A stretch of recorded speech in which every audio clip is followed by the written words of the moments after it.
हरे कृष्णा। तो बहुत लोग ऐसा प्रश्न करते हैं कि भले श्री राम जी ने बाली का साथ क्यों नहीं लिया।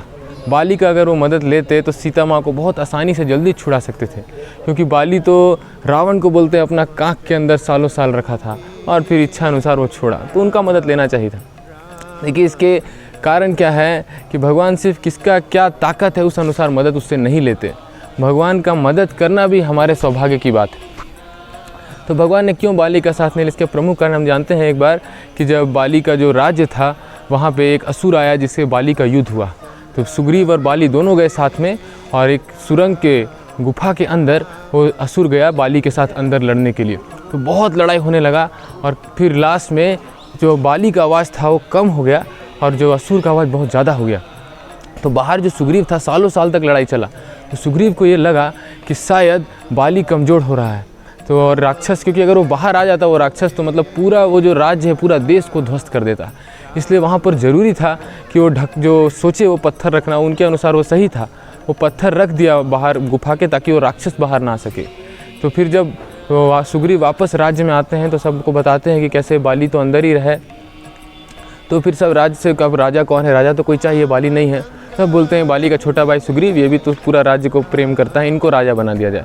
तो ऐसे उनको राजाभिषेक कर दिया जाता है।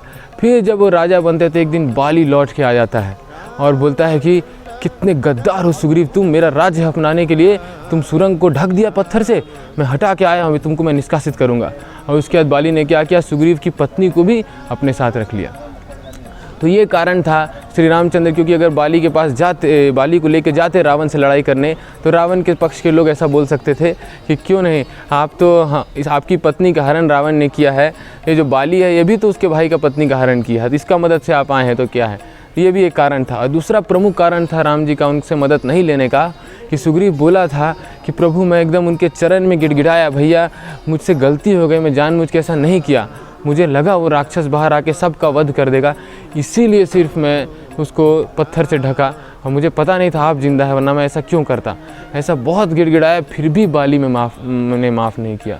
तो जब राम जी ने ये सुना और राम जी को पता चला कि नहीं बाली इतना गिड़गिड़ाने के बाद भी माफ़ नहीं किया सुग्रीव को, तो फिर उनको मदद लेने का इच्छा नहीं हुआ। क्योंकि भगवान का ऐसा है, भगवान एक बार संवाद में जब विभीषण का राज्याभिषेक कर देते हैं तो फिर सब बोलते हैं कि आप विभीषण को कैसे स्वीकार कर लिए, तो असुर परिवार मतलब रावण के यहाँ से आ रहा है, अगर गद्दार निकला तो फिर राम जी बोलते हैं मेरे शरण में तो रावण भी आएगा ना, तो मैं उसको सब माफ़ अभी का अभी माफ़ करूँगा और मैं उसको लंका दे दूँगा।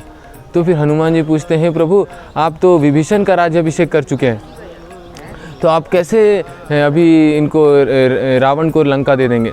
तो बोलते हैं कि विभीषण को मैं अयोध्या दे दूँगा। अच्छा, विभीषण को अयोध्या दे देंगे, फिर वहाँ पे जो भरत बैठे हैं उनका क्या होगा। तो बोले भरत को मैं वैकुंठ दे दूँगा। तो फिर भगवान आपके पास क्या रह जाएगा। तो राम जी बोलते हैं तो फिर मैं तुम्हारा हो जाऊँगा, मेरे पास कुछ नहीं रहेगा, मैं अपने भक्तों के हृदय में हमेशा विराजमान रहूँगा। तो ये भगवान का स्वभाव है कि वो सब कुछ लुटाने के लिए हमेशा तैयार रहते हैं भक्तों के लिए।